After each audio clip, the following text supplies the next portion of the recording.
अस्सलाम वालेकुम, कैसे हैं आप लोग। उम्मीद करता हूँ सब ठीक होंगे।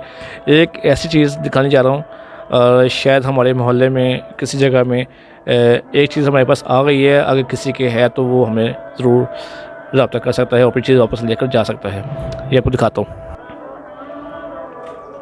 ये चीज़ है, ये तीतर हमारे घर में आ चुके हैं। इसके पीछे कुत्ते पड़ गए थे, जिसकी वजह से इसको मैंने अपने घर के अंदर ही लेकर चला गया था।